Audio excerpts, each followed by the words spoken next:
d'aubaine pour toi. Le ciel est ouvert, le ciel est ouvert pour toi, le ciel s'ouvre pour toi. Merci Saint-Esprit pour ta présence. Merci Saint-Esprit. Merci Saint-Esprit. Merci Saint-Esprit pour ton mouvement au milieu de nous. Merci Saint-Esprit pour ta présence au milieu de nous. Merci Saint-Esprit de disposer l'atmosphère, de prendre le contrôle de notre être. Reçois toute l'adoration, la louange. Reçois, Saint-Esprit, notre adoration. Fruit du sacrifice de nos lèvres. Nous voulons t'élever en majesté, en dignité, en royauté. Sois béni, sois glorifié, Saint-Esprit. Nous voulons te dire merci. Merci de relâcher sur nous encore une portion de ton esprit, de venir faire de nous tes fils. La Bible dit que ceux-là sont fils de Dieu qui sont conduits par ton esprit. Viens nous conduire ce soir. Viens nous éclairer ce soir. Viens prendre le contrôle. Viens prendre le contrôle. Viens nous assister. Viens nous enseigner, Saint-Esprit. Merci pour ta présence. Merci, merci.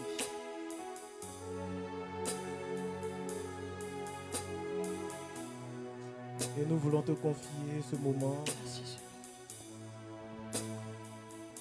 Nous voulons te confier ce temps. Merci de nous assurer ta présence. Tu vas élever la voix pour le bénir, pour lui demander de venir prendre le contrôle de ce moment. Élève la voix par le Saint-Esprit. Par le Saint-Esprit. Bénis-le. Parce que c'est l'instant de la parole de Dieu. Demande-lui de venir ouvrir ton cœur, de venir disposer ton cœur, ton entendement spirituel, de venir nous nourrir de sa parole ce soir. Saint-Esprit, nous voulons te dire merci. Merci de venir prendre le contrôle. Seigneur, permets que nous ne nous écartions point de ce que tu as prévu pour nous ce soir. Mets tes paroles dans ma bouche afin que je puisse communiquer ta volonté, ce que tu as prévu. Merci d'ouvrir notre intelligence à la compréhension de ta parole. Merci de disposer nos cœurs afin que l'eau vive de ta parole puisse féconder la terre aride de nos vies, afin que nous puissions sortir d'ici, non pas avec les mêmes mots, mais que nous puissions sortir d'ici avec ta grâce. Nous puissions sortir d'ici avec ta grâce. Nous puissions sortir d'ici connectés à ta grâce. Merci Saint-Esprit. Gloire et louange, honneur, puissance, force à toi. Est-ce qu'on peut acclamer Jésus? Est-ce qu'on peut acclamer Jésus? Je trouve que c'est encore timide tes acclamations. Je trouve que c'est encore très timide. Alléluia. Alléluia. Tu vas encore acclamer le Seigneur. Tu vas te tenir debout pour acclamer. Pour le cœur, pour cette adoration qui nous a transportés et qui a ouvert le ciel. Acclame le Seigneur. Acclame le Seigneur. Oh, acclame bien. Alléluia. Alléluia. Est-ce que tu t'es senti béni dans cette adoration? Est-ce que tu t'es senti béni au cours de cette adoration? Alléluia. Je peux te dire, je peux t'assurer que quelque chose s'est produit pour toi. Parce que je voyais des lampes s'allumer pendant cette adoration. Alléluia. Je ne sais pas si tu l'as vécu comme moi, mais quelque chose de spécial s'est produit pour ceux qui étaient connectés. Alléluia.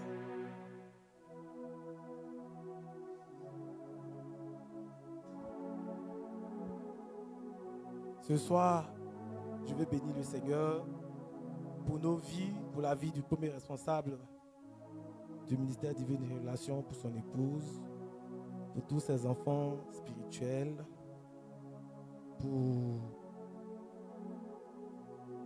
chacun de nous, pour la grâce de la vie, pour la force que le Seigneur nous a donnée de pouvoir nous retrouver ici ce soir. Nous voulons lui dire merci. Et le thème qui nous rassemble, c'est l'acte 2 du thème qui a été enseigné par le berger Jordan le dimanche dernier. La puissance et l'impact spirituel du jeûne dans la vie du chrétien. Nous allons nous disposer et demander au Saint-Esprit de nous enseigner sur ce propos.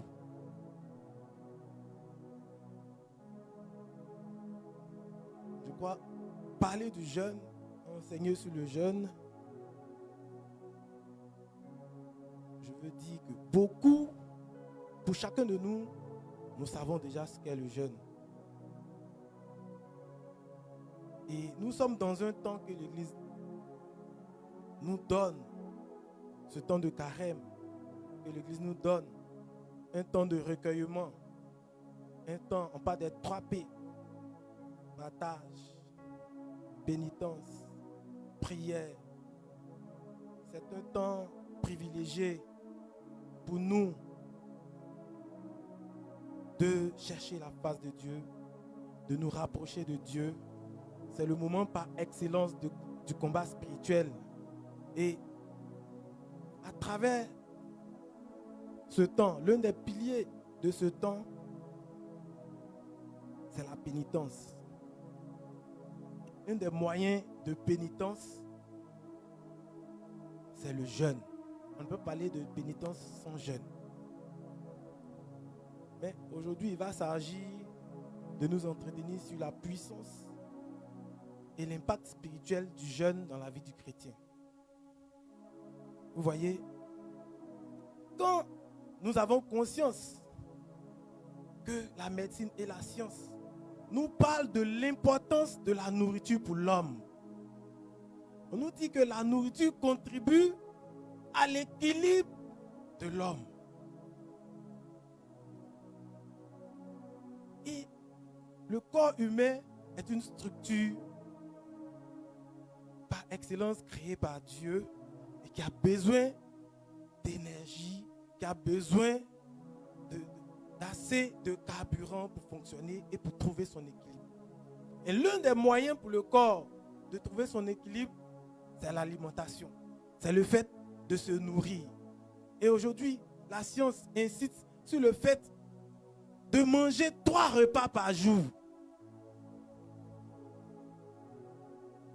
pour l'équilibre et la santé de l'homme. Et on va jusqu'à dire que le petit déjeuner est le repas le plus important de la journée.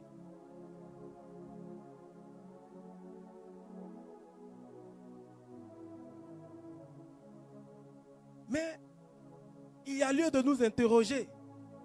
Quand la science et la médecine nous disent que pour l'équilibre de l'homme, il faut 3 repas par jour, il faut des exercices physiques pour maintenir l'homme en bonne santé, pour maintenir le corps de l'homme en bonne santé. Il y a lieu de s'interroger sur la nécessité de jeûner. Beaucoup s'interrogent. Est-ce utile de jeûner? À quoi nous sert de jeûner? Je fais cette introduction pour nous faire comprendre l'importance de la nourriture pour le corps de l'homme.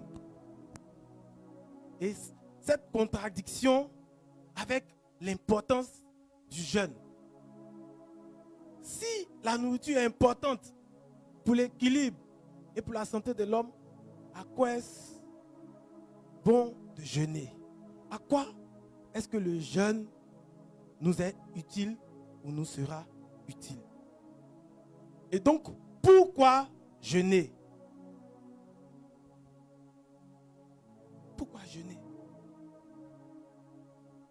Si c'est nécessaire pour mon équilibre, pour ma santé, pourquoi jeûner? Donc c'est à cette question que nous allons essayer de répondre. Le dimanche dernier, j'ai écouté l'enseignement du berger qui était riche. Il a développé des points essentiels et qui m'ont béni. Et je réfléchissais, il me dit, il y a cette contradiction. Parce que beaucoup de chrétiens ne comprennent pas l'importance du jeûne.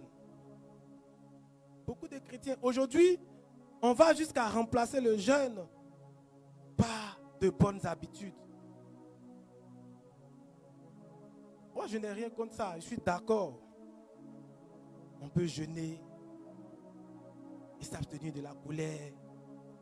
On peut s'abstenir de tout ce à quoi nous sommes accrochés. On nous dit parfois que le jeûne, ce n'est pas forcément la privation de nourriture, mais c'est la privation de certaines attitudes, de certains comportements, de certaines choses auxquelles nous sommes attachés. Je suis d'accord avec. Je suis d'accord avec. Mais, pour un chrétien désireux d'entretenir une relation de qualité, une vie chrétienne, une vie spirituelle de qualité avec Dieu. Le chrétien qui veut marcher et se laisser conduire et être conduit par le Saint-Esprit, être à l'écoute du Saint-Esprit, il ne peut pas déroger à la règle du jeûne. Vous voyez, Jésus nous a montré le chemin. Et comme nous sommes des disciples de Jésus, nous devons emprunter le chemin qu'il a emprunté. On va prendre Matthieu 6. Matthieu 6. À partir du verset 1, on va lire et on va essayer de comprendre l'enseignement de Jésus sur le jeûne. Matthieu 6, à partir du verset 1. Gardez-vous de pratiquer votre religion devant les hommes pour attirer leur regard. Sinon, pas de récompense pour vous auprès de votre Père qui est aux cieux. On poursuit. Quand donc tu fais l'aumône, ne le fais pas claironner devant toi, comme font les hypocrites dans les synagogues et dans les rues, en vue de la gloire qui vient des hommes. En vérité, je vous le déclare, ils ont reçu leur récompense. Pour toi, quand tu fais l'aumône, que ta main gauche ignore ce que fait ta main droite, afin que ton aumône reste dans le secret. Et ton Père qui voit dans le secret te le rendra. Et quand vous priez, ne soyez pas comme les hypocrites qui aiment faire leur prière debout dans les synagogues et les carrefours afin d'être vus des hommes. En vérité, je vous le déclare, ils ont reçu leur récompense. Pour toi, quand tu veux prier, entre dans ta chambre la plus retirée, verrouille ta porte et adresse ta prière à ton Père qui est dans le secret. Et ton Père qui voit dans le secret te le rendra. On va aller au verset 16. On parle du jeûne.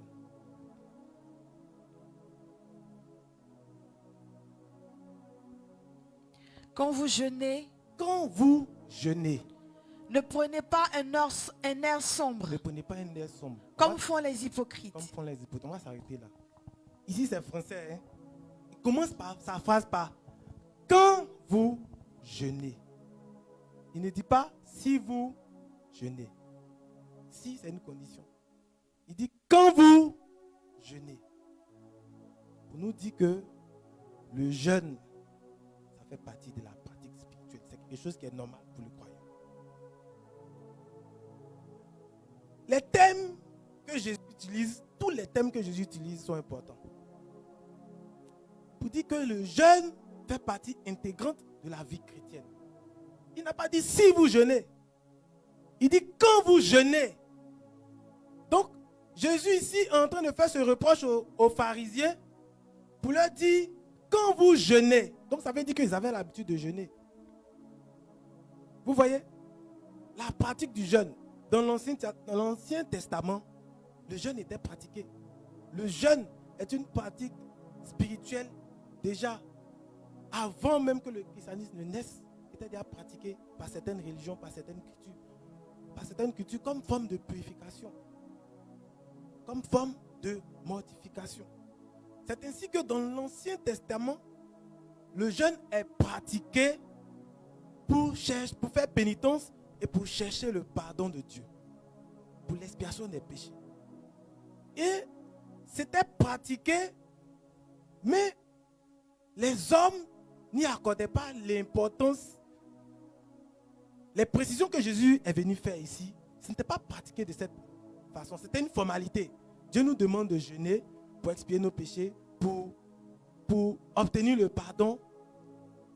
Mais en dehors de ça, ce n'était qu'une formalité. Il n'y mettait pas le cœur. C'était comme, je ne sais pas, un palmarès. Ou bien en vue de se montrer pieux. C'est pourquoi il dit qu'on ne fait pas comme les hypocrites. Pourquoi Jésus les traite d'hypocrites? Parce qu'on ne jeûne pas dans le but de réaliser un palmarès humain. On ne jeûne pas dans le but d'attirer les regards. On ne jeûne pas dans le but d'impressionner les autres et de faire croire que nous sommes saints. Jésus a remarqué que les pharisiens, les docteurs de la loi, ils n'appliquaient le jeûne que comme formalité de la loi. Puisque le peuple d'Israël, depuis la loi, Dieu avait recommandé le jeûne. Il y avait ce qu'on appelait le jour de la fête de Yom Kippour, qui était le jour de l'expiation en Lévitique 16, où le peuple devait jeûner et rechercher la face de Dieu pour l'expiation du péché. Et ce jour-là, le grand prêtre devait rentrer dans le lieu très saint, offrir un veau pour l'expiation du péché du peuple. Donc le jeûne était déjà pratiqué par le peuple juif. Mais à la différence de la pratique du jeûne dans l'Ancien Testament, Jésus va venir faire une précision de taille. Ici, il va leur demander de faire intervenir certaines notions dans le jeûne de la nouvelle alliance. Et cette notion, c'est la discrétion. On va lire. Quand vous jeûnez, ne prenez pas un air sombre. Ne prenez pas un air sombre. Comme font les hypocrites. Ne faites pas comme si vous faites pitié. Ils prennent une mine défaite. Ils prennent une mine défaite. Pour bien montrer aux hommes qu'ils jeûnent. Pour montrer aux hommes qu'ils jeûnent. En vérité, je vous le déclare. Ils ont reçu leur récompense. Ils ont reçu leur récompense. On va lire la suite. Pour toi, quand tu jeûnes, parfume-toi la tête, et lave-toi le visage. Pour ne pas montrer aux hommes que tu jeûnes. Mais seulement à ton Père qui est là dans le secret. Mais seulement à ton Père qui est là dans le secret. Donc Jésus vient dans la nouvelle alliance nous faire comprendre que le jeûne, c'est une affaire de cœur à cœur entre le croyant et Dieu. Il nous demande de jeûner dans l'intimité de notre âme, de jeûner uniquement dans le but d'attirer le regard de Dieu sur nous et non d'attirer le regard des hommes, comme c'était fait dans l'ancienne alliance. Dieu nous demande de nous parfumer, d'avoir un air joyeux, de ne pas avoir une mine de tristesse pour attirer le regard des hommes sur notre jeûne. Mais il demande à ce qu'on jeûne dans notre intimité, dans l'intimité de notre âme. Il faudra que notre jeûne soit connu de Dieu et non connu des hommes. Et c'est la différence qu'il y a, que Jésus est venu apporter, cette précision-là. Il nous demande d'ajouter la discrétion dans notre attitude de jeûne. Vous voyez la différence? Il ne veut plus que le jeûne soit uniquement une formalité spirituelle, mais il veut que le jeûne soit un acte de dévotion à Dieu, un acte d'intimité entre l'être et Dieu.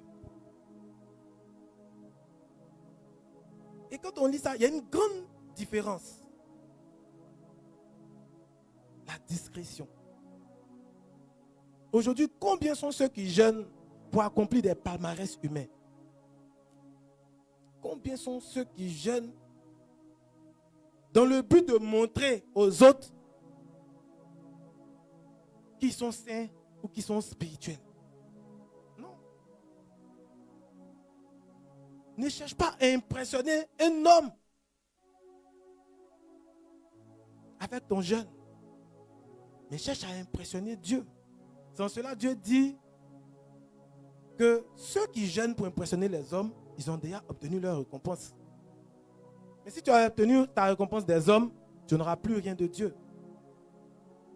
Donc nous devons jeûner pour impressionner Dieu, pour attirer le regard divin sur nous et non attirer le regard des hommes. On dit ton Père qui est dans le secret, il voit et il te le rendra.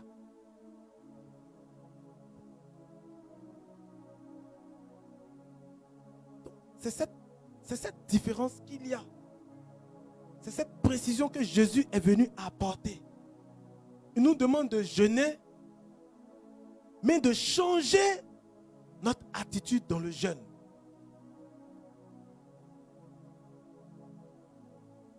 De changer notre attitude dans le jeûne. Pour que ce soit un jeûne qui plaise à Dieu. Pour que ce soit un jeûne qui ait la capacité d'attirer le regard de Dieu.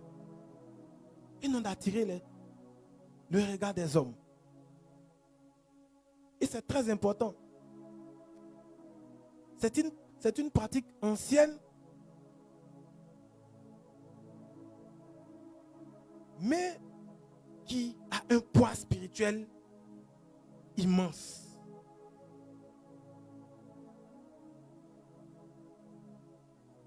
Le jeûne est très important dans la vie du chrétien. Moi, je dirais que Jésus nous a déjà montré le chemin. Lui-même, qui est Dieu, il n'a pas à déroger à la règle du jeûne. On nous dit que Jésus, après son baptême, était rempli du Saint-Esprit. Et il a été conduit dans le désert. Mais lorsqu'il est ressorti du désert, il était revêtu de la puissance. Ça, c'est un aspect dont je vais aborder après. Mais je veux nous faire comprendre l'importance du jeûne. Le chrétien qui ne jeûne pas, il n'aura pas de poids spirituel.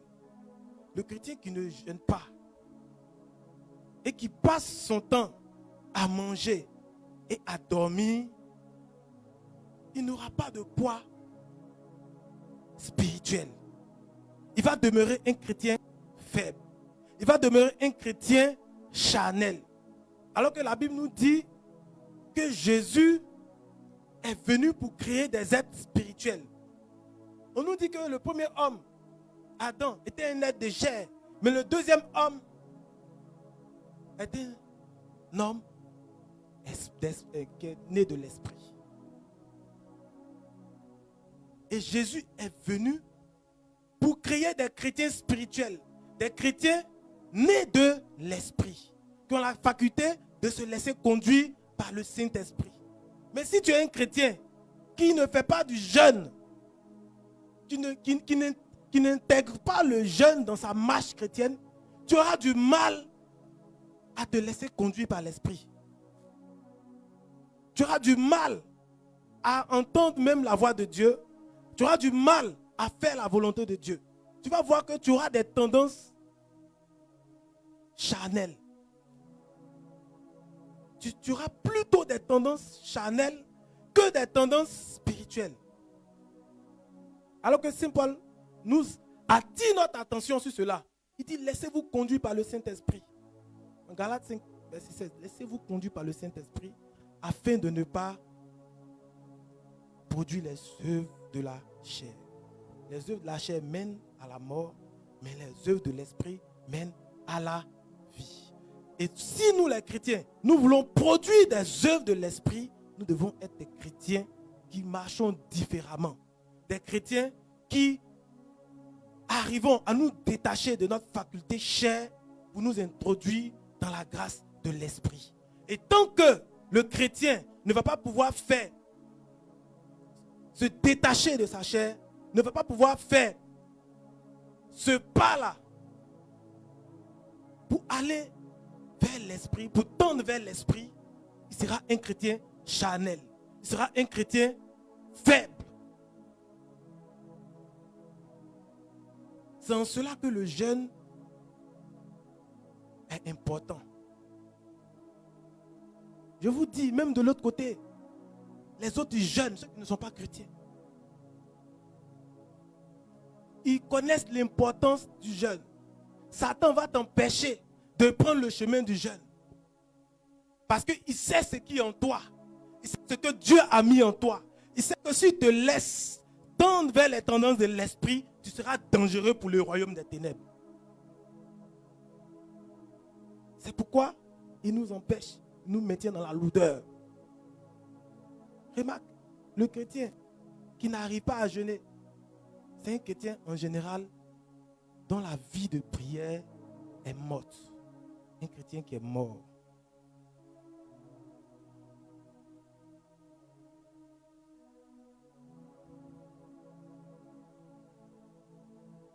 C'est pourquoi en Apocalypse, Dieu va dire, je ne sais pas si c'est la deuxième ou la troisième lettre, il dit, je vois tes œuvres. Tu as tendance de vivre, mais tu es un chrétien mort. Je ne veux pas que vous ayez un aspect de chrétien vivant, mais qui dans le fond sont morts.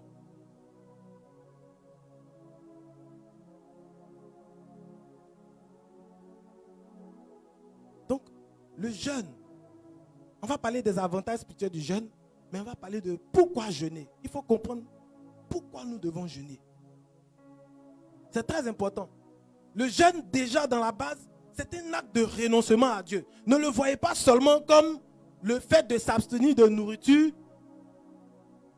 afin de chercher Dieu. Mais dans le sens de profond, le jeûne est un acte de renoncement à Dieu. De renoncement à soi-même. Disons, je corrige, c'est un acte de renoncement à soi-même. Le combat spirituel, là, ça commence par renoncer au désir de la chair. Le combat spirituel, ce n'est pas le fait de dire envoyer le feu ou bien le sang de Jésus sur Satan. Le premier combat spirituel, c'est de combattre les convoitises de notre chair. C'est de combattre notre moi. C'est de combattre notre vieil homme. Parce que c'est notre vieil homme qui nous tire vers le bas. Et notre vieil homme, tant que nous le nourrissons, il se nourrit par les œuvres de la chair. Il faudra faire mourir le vieil homme en nous afin de faire vivre l'homme nouveau. Tant que tu n'as pas tué le vieil homme en toi, l'homme nouveau, l'homme de l'esprit ne peut pas naître. Alors que le jeûne est un moyen qui nous permet de faire mourir l'homme ancien.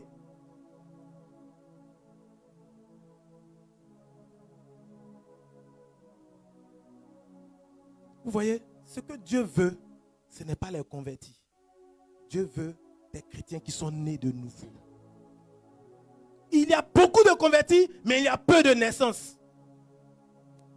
Je ne sais pas si je me fais comprendre. J'ai dit, il y a beaucoup de convertis dans la maison de Dieu, mais il y a peu de chrétiens nés de nouveau.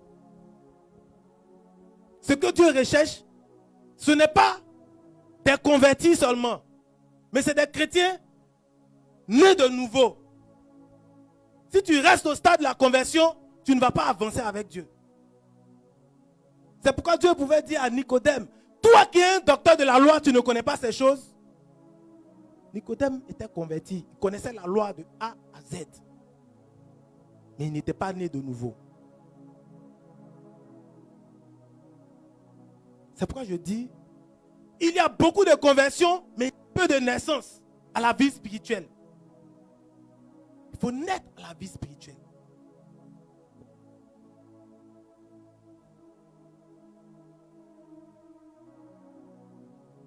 Il faut naître à la vie spirituelle. Et le jeûne est actif pour les chrétiens de naître à cette vie-là.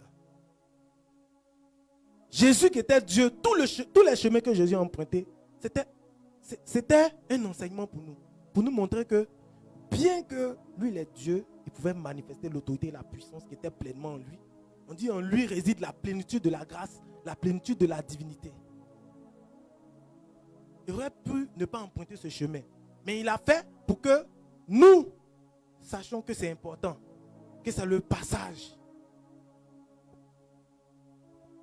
Tous les chrétiens qui n'empruntent pas ce chemin, ils vont demeurer des chrétiens qui n'auront pas d'impact. Donc, le jeûne est un acte de renoncement à soi-même. C'est un acte de sacrifice. C'est l'un des moyens de renoncer à une vie de confort et de facilité pour s'attacher à une vie de sacrifice au profit du Christ et de l'évangile. Ça, c'est le premier aspect du jeûne. Il nous permet de renoncer à nous-mêmes pour nous attacher à Dieu.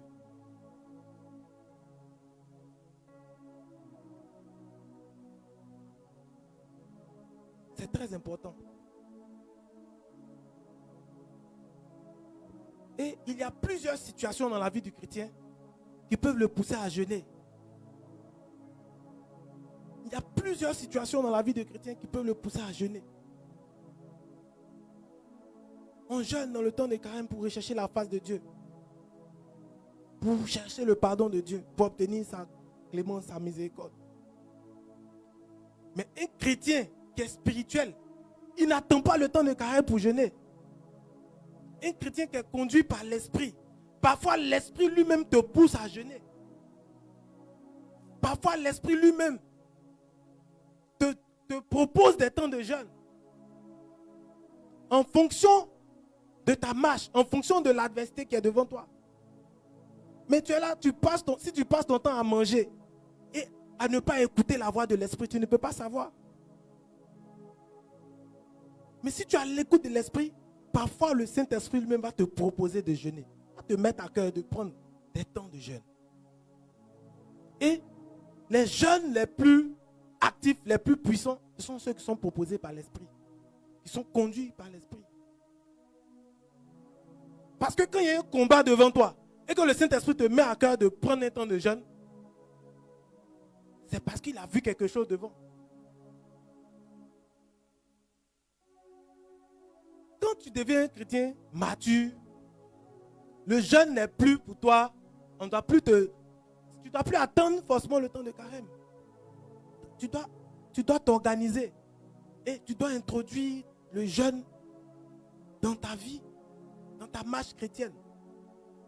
Le jeûne devient pour toi un acte de dévotion à Dieu. Ce n'est plus un acte, c'est-à-dire beaucoup voient dans le jeûne un acte de souffrance, ça dit qu'on voit ça comme un chemin de croix. Quand tu parles de jeûne aux chrétiens, même d'autres sont fâchés. Mais moi, c'est comme ça, ils voyaient avant aussi. Ils n'arrivaient même pas à jeûner. Parce qu'à 11h, il y a les me cacher pour manger kaba. Mais à force de pratiquer, avec la grâce de Dieu, tu arrives. Donc, c'est ça. C'est important. On va parler des situations d'abord dans lesquelles nous pouvons jeûner avant de parler des avantages du jeûne. On peut jeûner pour rechercher la communion et la présence du Seigneur. On peut jeûner pour rechercher la communion et la présence du Seigneur. Pour des chrétiens qui veulent aller en eau profonde avec Dieu. Mais c'est dans le jeûne que ton esprit sera...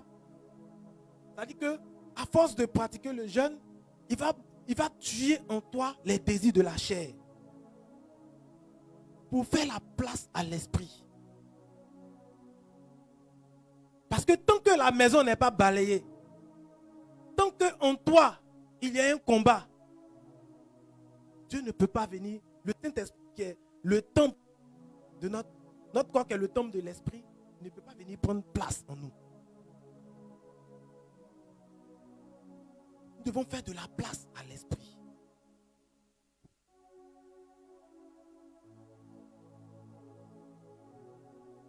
En chacun de nous, il y a les capacités de Dieu. Mais si nous ne recherchons pas Dieu en profondeur,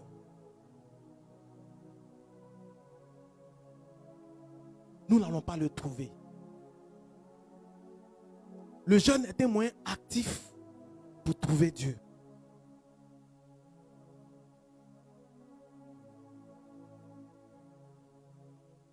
Le jeûne est un moyen actif pour trouver Dieu.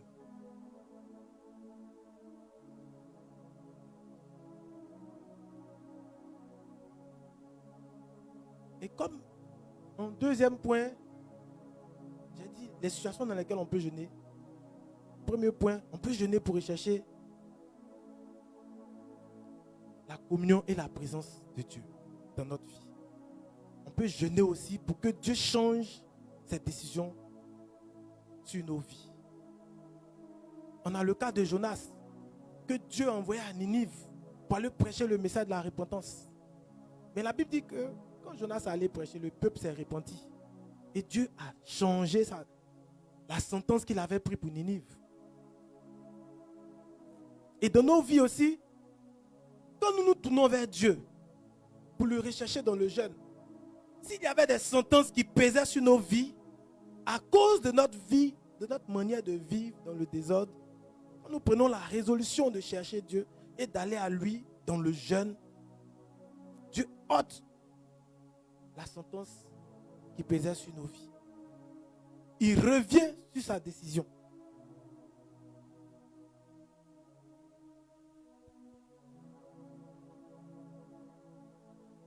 Et ces cas-là sont courants dans l'Ancien Testament.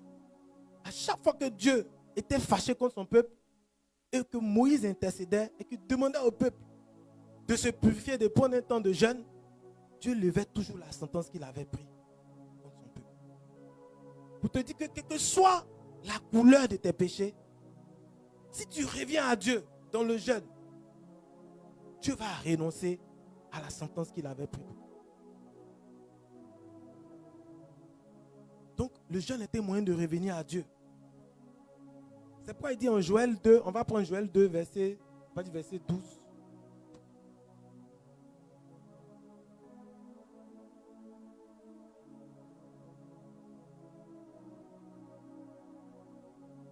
Joël 2, à partir du verset 12.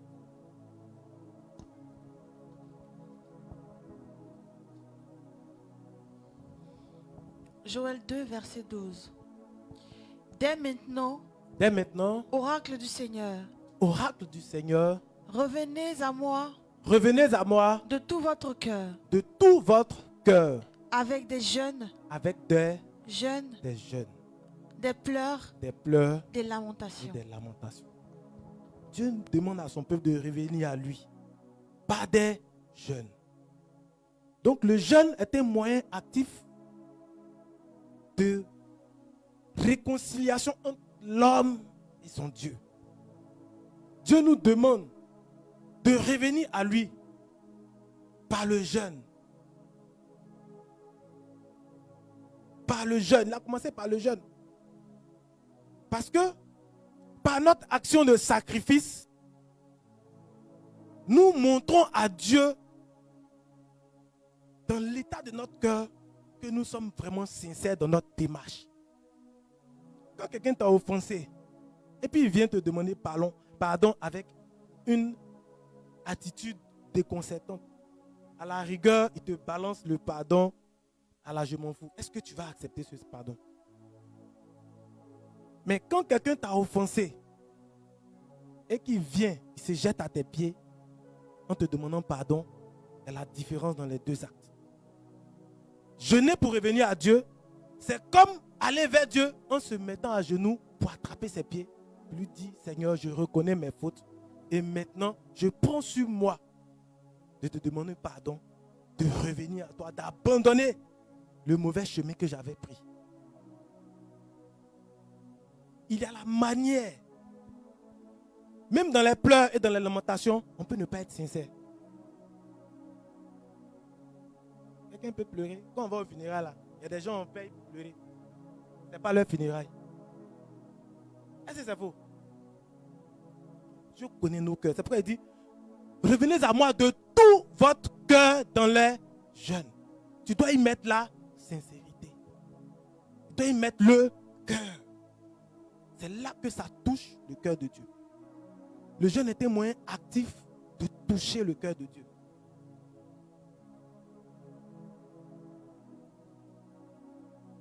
Et là, Dieu va prendre sur lui, lui qui est miséricordieux, de lever sur nous toute sentence qu'il avait prise. C'est très important.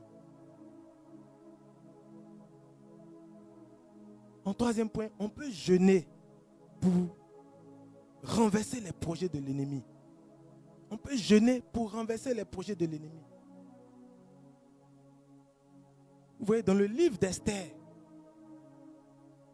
Esther 4, on voit comment on appelle Aman, ou bien c'est ça, non? A comploté pour détruire les Juifs. Donc Esther et son oncle Mardoché.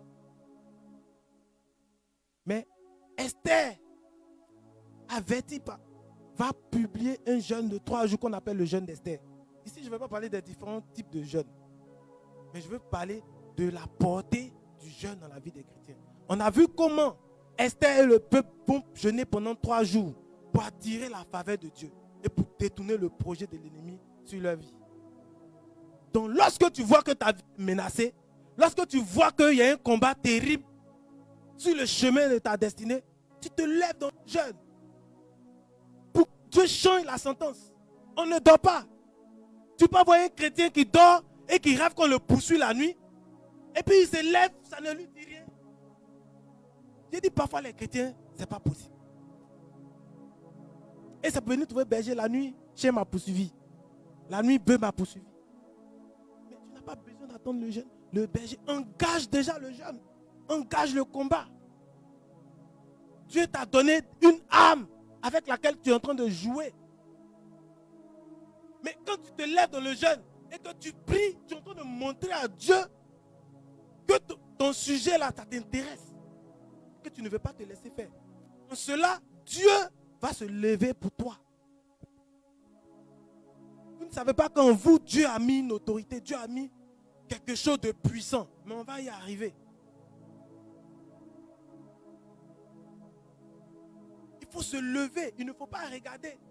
L'ennemi t'a attaqué et puis tu es là, tu croises les doigts, tu ne fais rien. Mais dans le cas d'Esther, elle s'est levée avec son peuple. On a vu comment Dieu a changé la sentence. Et celui qui avait programmé de tuer les Juifs, lui-même il a été pendu. Le jeûne était moins actif pour déjouer les plans du diable, pour déjouer le projet du diable. Mais si nous dormons, c'est les chiens qui vont continuer à nous poursuivre. Au lieu que ce soit toi qui le poursuis, te poursuis. Mais un chrétien, quand on continue de poursuivre dans les rêves, ça veut dire que toi-même tu as déjà tout compris. Vous voyez, il faut jeûner pour le combat, pour renverser le projet de l'ennemi, pour renverser le projet du diable, pour renverser le projet des sorciers. Le jeûne était moyen actif pour le combat spirituel.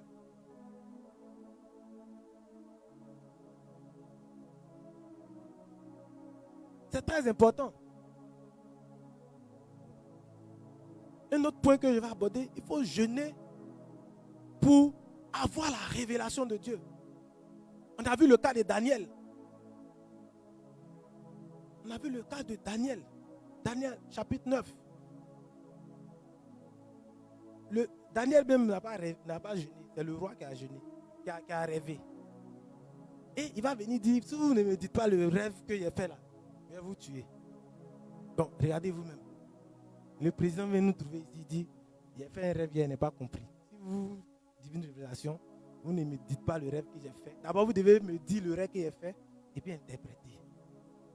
Je vous donne une semaine.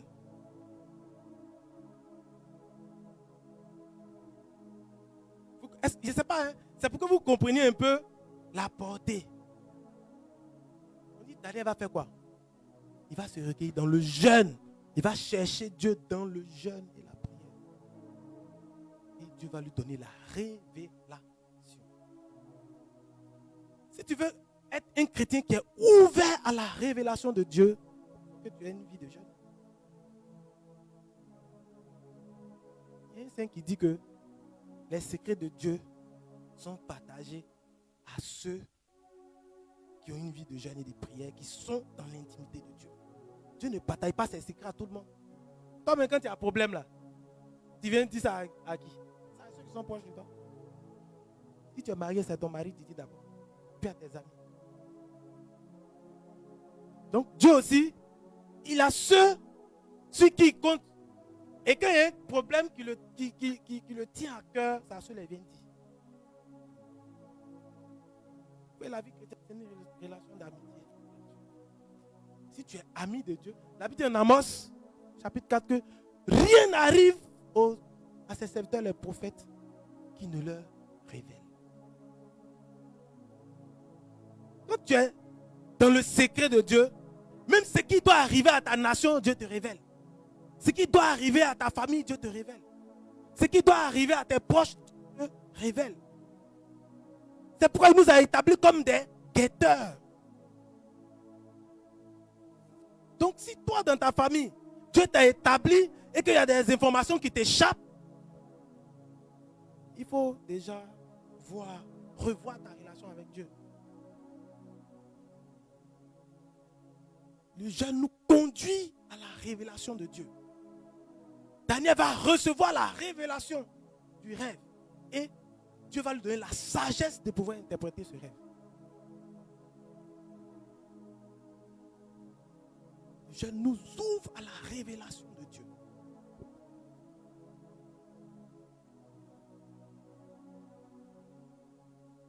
C'est très important. C'est très important. Les Daniel là, ils étaient des hommes comme nous. Donc, si Dieu ne nous utilise pas à la même dimension, c'est qu'il y a quelque chose qu'on n'a pas fait. Ils ont payé un prix que nous, on n'a pas payé.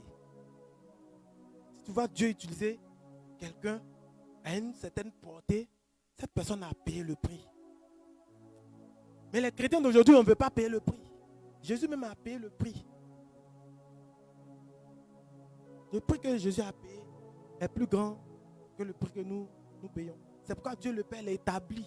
On dit, sur la terre, au ciel, même dans les enfers. Il a reçu le nom qui est au-dessus de tout nom. De sorte que tout genou fléchisse et toute langue confesse qu'il est Seigneur.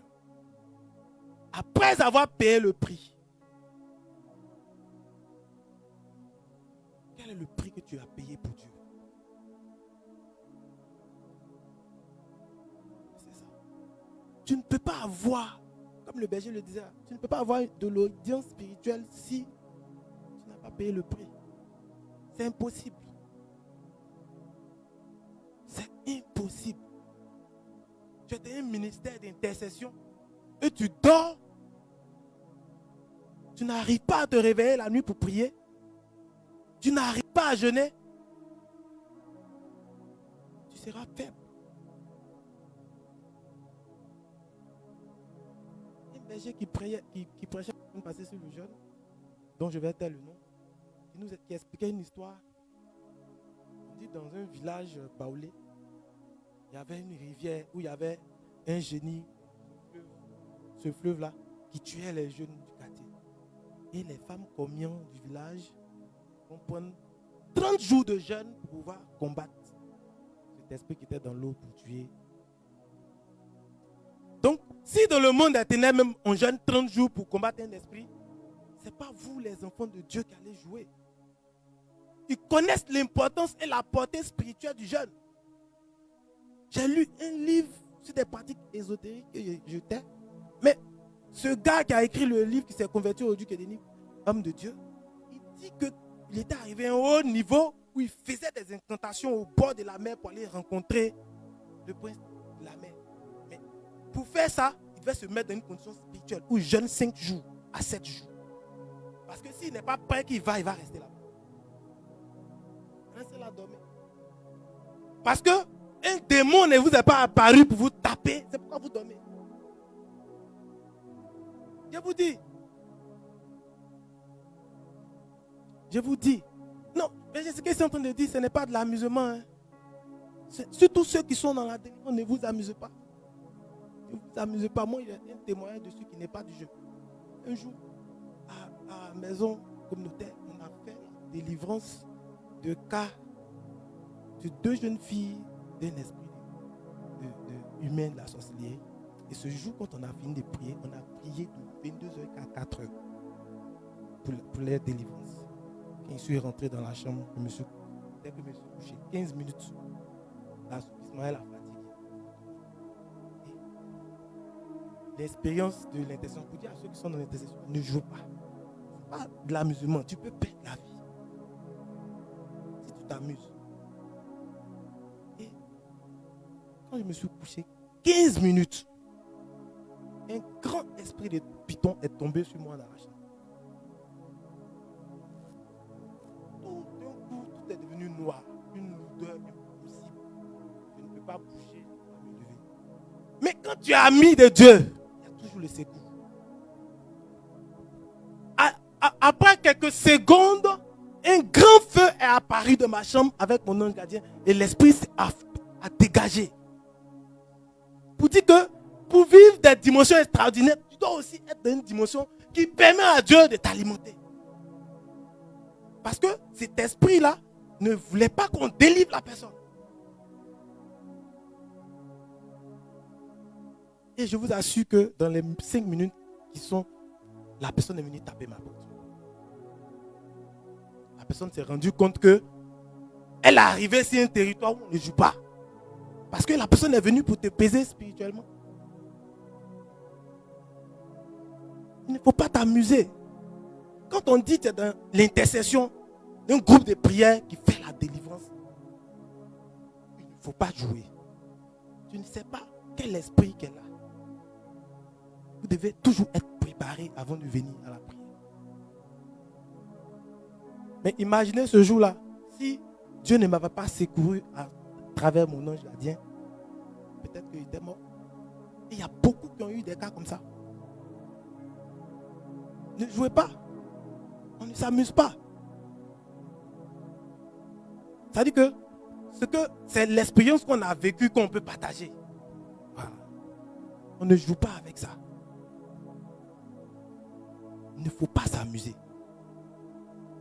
Si tu n'as pas cette vie de sacrifice dans le jeûne et la prière, tu seras faible.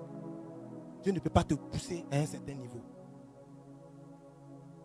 C'est ce qui te permet de te vider du moi pour accueillir la présence de Dieu. Et lorsque tu réussis à tuer les œuvres de la chair en toi, l'esprit prend le contrôle. Vous voyez, on nous dit que l'homme est tripartite. Il y a le corps, l'âme et l'esprit. Et le chrétien qui est charnel, la partie charnelle domine. Ça dit que c'est comme une enveloppe. Il engloutit la partie esprit. Mais lorsque tu es un homme de jeûne et de prière et que tu arrives à tuer la partie charnelle, la partie esprit, quand l'esprit de Dieu te remplit, il couvre maintenant la partie charnelle. La partie charnelle ne peut plus conduire ta volonté. Parce que c'est lorsque tu es charnel, la chair va conduire ta volonté. Tes désirs, tes pulsions seront contrôlées par la chair. Par contre, ce n'est pas que lorsque tu es spirituel, tu n'as pas de désirs. Mais l'esprit en toi arrive, tu vas avoir des désirs, mais l'esprit va t'empêcher de commettre l'acte ou de passer à l'acte.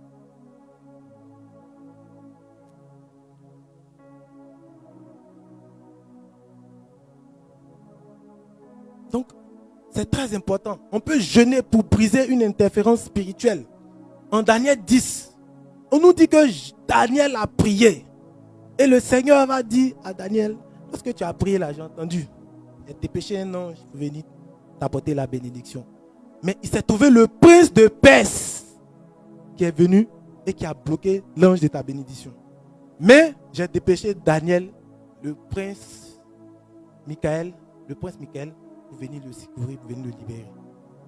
Mais il a fait quoi? 21 jours de jeûne à fruits, ce qu'on appelle le jeûne de Daniel. Il a eu la révélation, il devait jeûner pour donner de la force à son ange qui était bloqué et aussi, c'est-à-dire son jeûne a contribué au combat spirituel. Donc quand on jeûne là, Dieu peut relâcher la bénédiction, mais la bénédiction peut ne pas te parvenir. Un esprit peut bloquer ton ciel. Un esprit peut fermer ton ciel. Dieu a relâché ta bénédiction, tu cries, mais lui il a déjà fait sa part. À toi de rentrer dans le combat spirituel par le jeûne pour dégager ton atmosphère, pour que Dieu envoie une force supérieure pour que la bénédiction te parvienne. Moi, je parle des aspects pratiques pour qu'on comprenne.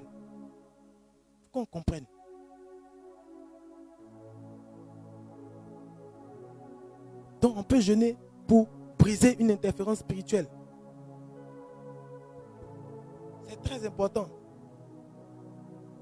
Aujourd'hui, là, si on veut écouter tout ce qu'on nous dit, on ne va plus jeûner. Non, il faut manger 3 repas par jour. Non, tu es malade. Il y a des gens qui étaient malades, ils ont jeûné puis ils ont été guéris. Aujourd'hui, même la science reconnaît les vertus du jeûne. On nous dit aujourd'hui, le jeûne est l'un des moyens pour lutter contre certains cancers, contre tout type de cancer. Hier même, j'écoutais un audio d'un médecin qui nous dit, pendant le jeûne sur une longue portée, ça permet au corps de se régénérer et que les cellules mortes de notre corps se régénèrent et que de nouvelles cellules prennent vie. Notre système immunitaire devient plus fort pour lutter contre les virus et les maladies. Aujourd'hui, il y a des thérapies qui sont proposées par des jeûnes intermittents. Donc, eux-mêmes, ils reconnaissent les vertus thérapeutiques du jeûne. Si tu veux être un chrétien qui arrive à contrôler ses pulsions, arrive à se défaire de certains péchés. Il y a certains péchés qu'on ne peut pas se défaire tant qu'on n'a pas une vie de jeûne. Si tous les péchés qui sont du ressort de l'impudicité, tu ne peux pas t'en défaire tant que tu ne vas pas avoir une vie de jeûne. Ce n'est pas possible. Regardez, ceux qui sont dans la masturbation, dans la pornographie,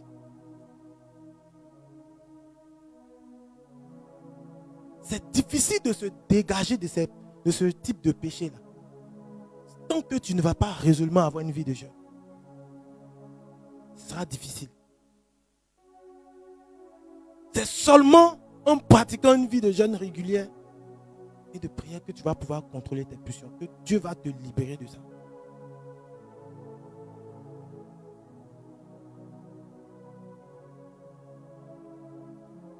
Donc, pour ceux qui ont ces problèmes-là, ils connaissent déjà la solution. Tu as beau prendre des résolutions, tant que la grâce de Dieu ne veut pas t'accompagner, tu ne pourras jamais t'en défaire. Au grand jamais, tu ne pourras t'en défaire. Mais seulement avec la grâce. Parce que plus tu vas te consacrer au jeûne, rechercher Dieu dans le jeûne, et lui confier tes faiblesses, plus Dieu va faire mourir par le jeûne en toi les désirs, les pulsions de la chair. Ils vont commencer à mourir, jusqu'à ce que tu puisses te défaire définitivement de ce. Et aujourd'hui, c'est le péché de l'impudicité qui est répandu dans la jeunesse d'aujourd'hui, sur les réseaux sociaux. Aujourd'hui, tu ne peux pas voir tout ce qu'on nous propose aujourd'hui à la télé, dans la musique, c'est que de l'impudicité. Donc le diable travaille juste à ce niveau-là. Il travaille à ce niveau. La sirène des eaux, l'esprit de séduction, travaille pour faire tomber les hommes de Dieu, pour faire tomber les femmes de Dieu, pour faire tomber les personnes qui sont consacrées à Dieu.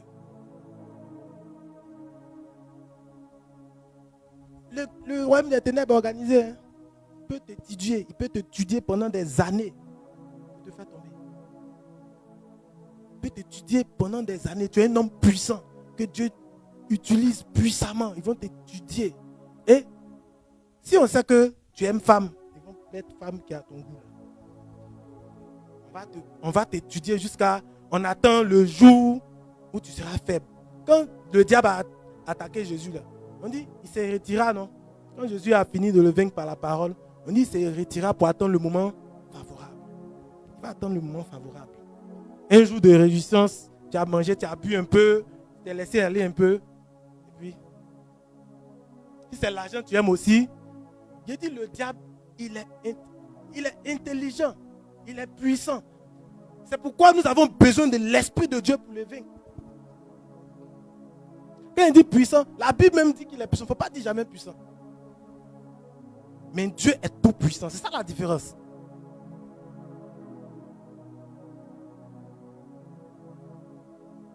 Il arrive toujours à crier. Il a de l'imagination. C'est pourquoi Dieu dit, nous, les enfants de lumière, nous sommes divisés. Mais les enfants des ténèbres sont organisés. Ils sont capables de s'associer de plusieurs pays pour venir te faire tomber. C'est comme l'histoire de Benson Idahosa. Tellement Dieu l'utilisait puissamment.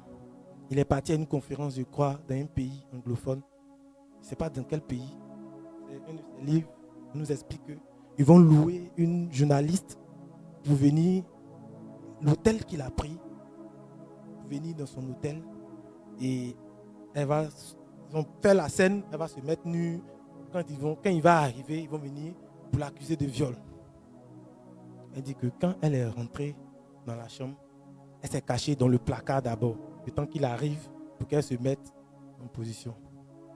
Dans le placard où elle était, pendant que le gars était sorti, il devait faire un ministère. Le feu est tombé sur la dame dans le placard. Quand il est venu la trouver en train de grelotter. Elle a avoué que c'est des gens qui l'ont loué, qui ont pu venir faire ça. Elle est morte.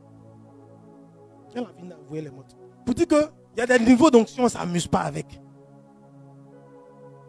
Il ne faut pas t'amuser. Il y a des niveaux d'onction. Tu vas préparer ton coup, mais Dieu.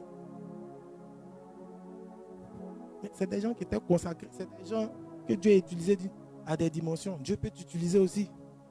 Mais paye le prix.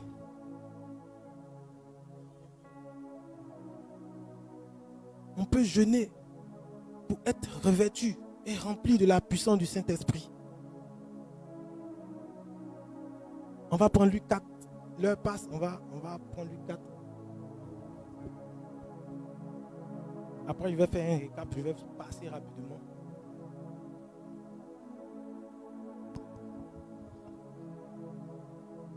À partir du verset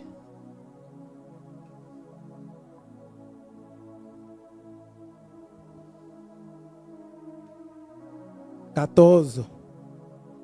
En Luc 4, on nous dit quoi? Jésus rempli du Saint-Esprit. Voilà. On ne va pas lire le reste, c'est long. En Luc 4, verset 1, on nous dit Jésus rempli du Saint-Esprit va rentrer au désert. Il va être tenté. Il va faire tout ce qu'il a à faire. Donc quand il rentrait, il était déjà rempli du Saint-Esprit. Il était déjà rempli du Saint-Esprit. Donc à ton baptême, tu as été déjà rempli du Saint-Esprit.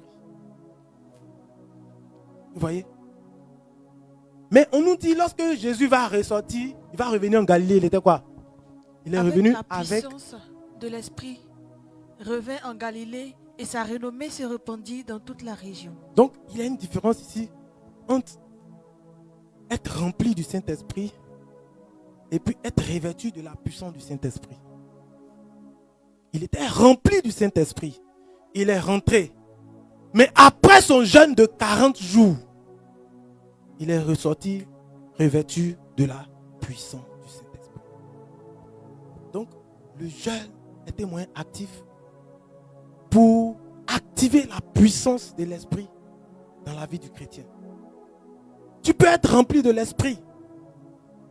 Mais une chose est d'être rempli de l'Esprit. Et puis une chose est d'être revêtu de la puissance. Ça fait deux choses différentes. On dit Jésus va ressortir revêtu. Et lorsqu'il va ressortir revêtu, qu'est-ce qui s'est passé? On dit sa renommée se répandit dans toute la région. C'est le revêtement de l'Esprit qui va attirer la renommée. Parce que par le revêtement de l'Esprit, tu deviendras une personne extraordinaire. Tu deviendras une personne spéciale. Une personne qui est capable d'accomplir les prouesses de Dieu. Jésus, il était homme, mais il nous a montré le chemin. Il a jeûné. Il n'aurait pas eu besoin de ça. Il pouvait manifester la puissance. Mais lui, il va prendre le chemin du jeûne pendant 40 jours. Pour nous montrer comment activer la puissance de l'Esprit en nous. Quand il est revenu, c'est là qu'il a commencé à faire les miracles. C'est là qu'il a commencé à manifester la gloire de Dieu. C'est là qu'il a commencé à manifester la puissance de Dieu. Un guerrier fait les miracles. C'est là qu'il a commencé à manifester la gloire de Dieu. C'est là qu'il a commencé à manifester la puissance de Dieu. En guérissant les malades. Et partout où il passait, sa renommée grandissait. Si tu veux avoir de l'impact spirituellement, tu dois être un homme qui a une vie de jeûne. Et c'est le jeûne qui va te permettre d'être revêtu de l'Esprit de Dieu. D'être revêtu de la puissance de Dieu. Et lorsque tu vas passer à ce stade du revêtement spirituel, tu vas voir que ta vie sera impactée d'une onction spéciale, d'une grâce spéciale. Tu ne seras plus la même personne. Même pour cela, il faille que tu passes forcément par là. Il faille que tu passes forcément par là. Mais ici, il est revenu revêtu, mais il n'a pas encore commencé son ministère. Il n'a pas encore commencé à manifester la puissance. Vous voyez? Il n'a pas encore commencé à manifester la puissance. Il est revenu, il était revêtu de la puissance de Dieu. Et c'est là qu'il va commencer à produire l'extraordinaire. C'est là qu'il va commencer à manifester, à attirer le royaume de Dieu sur la terre. C'est là qu'il va commencer à accomplir l'œuvre de son Père. Il va rentrer dans la plénitude de la grâce avec le revêtement de l'Esprit. Par le jeûne. Le jeûne était moyen actif d'atteindre le niveau du revêtement de l'Esprit. J'ai comme l'impression que le jeûne vient bonifier, je veux dire, devant Dieu, la prière de l'homme. Le jeûne a cette faculté-là d'accroître la valeur de la prière devant Dieu. Ça a un impact spirituel profond dans la vie de ceux qui le pratiquent. Et en Marc 9, versets 17 à 29, on nous dit, on va voir le cas des apôtres. C'est-à-dire Jésus, après avoir été revêtu, va expliquer aux apôtres comment manifester la puissance et l'autorité de Dieu. Ils vont rencontrer une espèce de démon devant qui ils vont échouer. Alors que la Bible nous dit dans le verset d'avant qu'ils sont revenus trouver Jésus et ils étaient heureux. Il dit même les démons nous étions soumis. Après avoir dit ça, l'expérience suivante, ils vont rencontrer le démon avec l'enfant lunatique où ils vont échouer lamentablement. Et ils vont appeler Jésus. Jésus d'abord va les insulter et dit, bande d'incrédules. Donc, ils vont dire, mais maître, on ne comprend pas pourquoi on a échoué. Là-bas, on a chassé les démons. Tous les démons nous étions soumis. Mais maintenant, on arrive sur ce petit démon-là, il dit, il ne va pas. On crie, sors, sors. Il dit, il ne va pas. Et Jésus maintenant va leur dire que cette espèce de démon-là, c'est par le jeûne et la prière. Donc, On nous dit que quand Jésus était eux, il ne jeûnait pas. Les disciples de Jean-Baptiste se plaignent. Ils vont voir Jésus et ses disciples. Ils vont dire, Maître, pourquoi les pharisiens et nous on jeûne et Jésus et ses disciples ne jeûnent pas? Il va leur dire que mais l'époux, tant qu'il est avec ses convives, là, ses invités ne veulent pas jeûner. Mais quand l'époux va partir, il va leur retirer. Donc quand ils étaient avec Jésus, ils ne jeûnaient pas. Pourtant, Jésus leur a donné l'autorité. Il dit, je vous donne le pouvoir de marcher sur les serpents, les scorpions et la puissance de l'ennemi. Mais ils vont aller, malgré que Jésus les a investis de la puissance, ils n'ont pas pu manifester cette puissance devant le démon.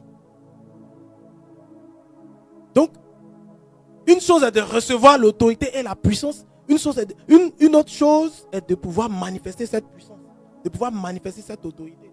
Donc le jeûne ici, Jésus va nous faire comprendre que c'est un moyen actif pour manifester la puissance et l'autorité de Dieu et assujettir le royaume des ténèbres. Pour assujettir le royaume des ténèbres, il faille que tu aies une vie de jeûne, une vie de consécration. Le démon, n'importe quel démon n'obéit pas à tout le monde. Il y a des démons coriaces. Et ils en ont fait les frères. On a vu l'histoire des fils de Séva qui sont allés trouver l'homme démoniaque. Ils ont voulu le délivrer. Et à la fin, c'est eux qui ont été délivrés par le démoniaque. Parce qu'ils n'avaient pas la puissance, ils n'avaient pas l'autorité. On ne se lève pas pour aller au combat sans être préparé. Le jeûne, c'est le moyen par lequel on se prépare spirituellement. Mais tu n'étais pas préparé, tu vas aller chasser des démons.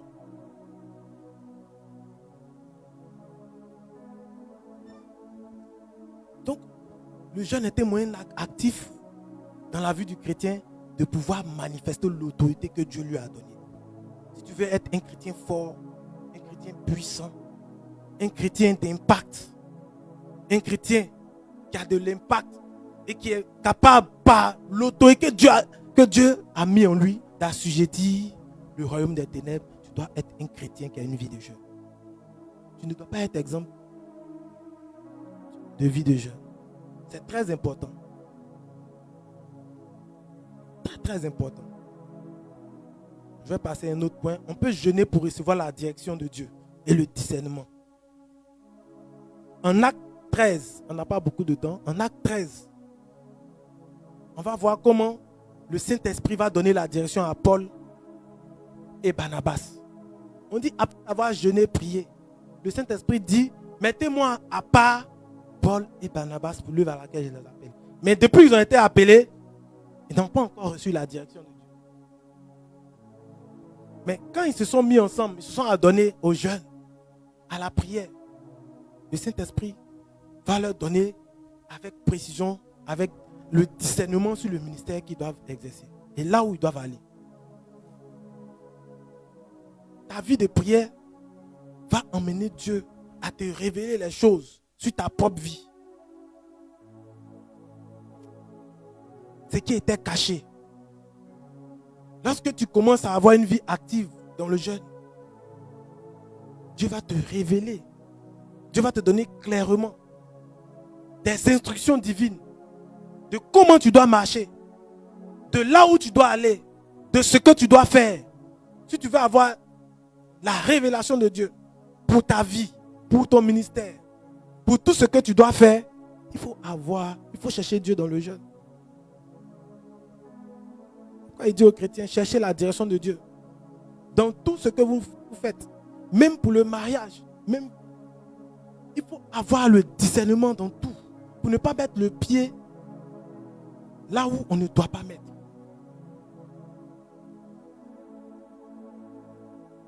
Et le chrétien qui a cette faculté de pouvoir être à l'écoute de la voix de l'esprit, il fait rarement des erreurs.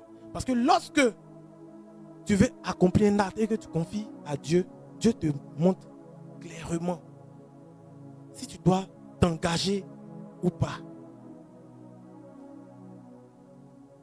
Le jeûne est un moyen actif de discernement. C'est très important.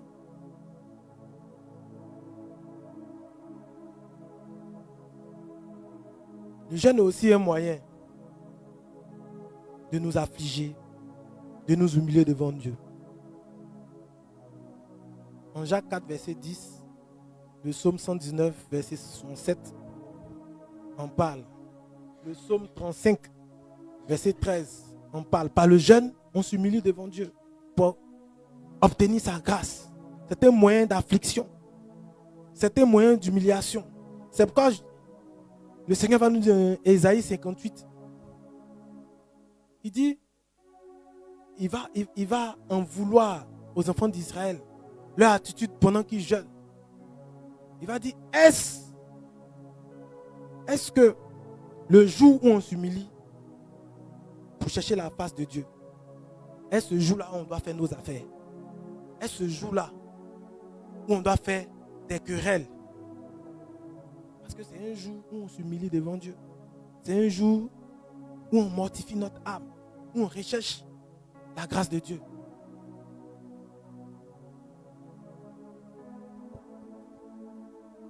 C'est très important. Donc, demandons à Dieu la grâce de pouvoir nous consacrer à lui dans le jeûne. De pouvoir nous consacrer à lui dans le jeûne.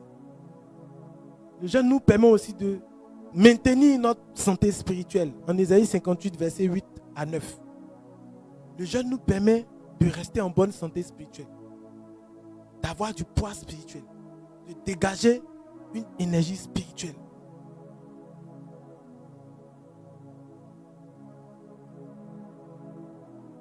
Ne voyez pas que parfois quand vous n'arrivez pas à prier, que vous vous sentez lourd. Quand vous prenez quelques jours de jeûne, vous commencez à regagner votre vie de prière. Lorsque tu te sens lourd, lorsque tu sens qu'il y a le poids de la lourdeur qui commence à t'envahir, tu n'as pas besoin de discernement. Prends un temps de jeûne, que ce soit 1, 2, 3 jours, tu vas voir que tu vas retrouver ta vie spirituelle, ta santé spirituelle. C'est très important. C'est très important. Il ne faut pas attendre seulement qu'on te dise de jeûner. Aujourd'hui, le chrétien mature ne doit pas attendre que son père spirituel lui dise de jeûner. Il doit être capable de jeûner lui-même. Tu es dans un groupe de prière, d'intercession. Mais tu dois t'organiser de sorte que en semaine, tu puisses avoir un temps d'intimité avec Dieu dans le jeûne. 1 ou 2 jours. Cultiver cette pratique-là quotidiennement va te rendre fort spirituellement. Va t'emmener à être un chrétien averti qui ne se laisse pas prendre au piège du malin.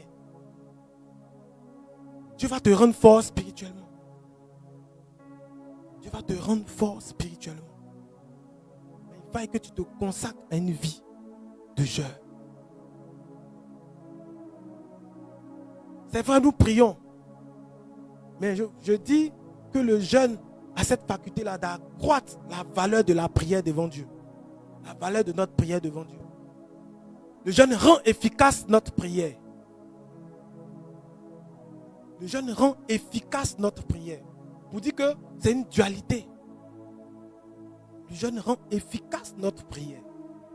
C'est pourquoi dans ce temps de carême, on parle de jeûne, de pénitence, jeûne, prière. C'est une dualité. C'est comme une combinaison pour ouvrir un corps fort. Et l'un sans l'autre.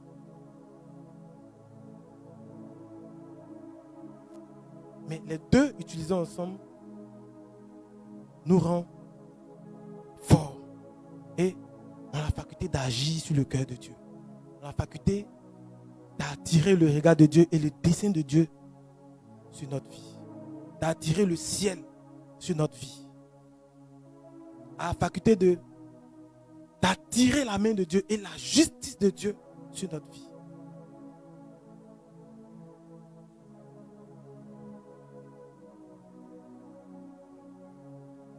On va se lever pour prier. Le temps est avancé. Et on va demander à Dieu cette grâce-là. Cette grâce-là.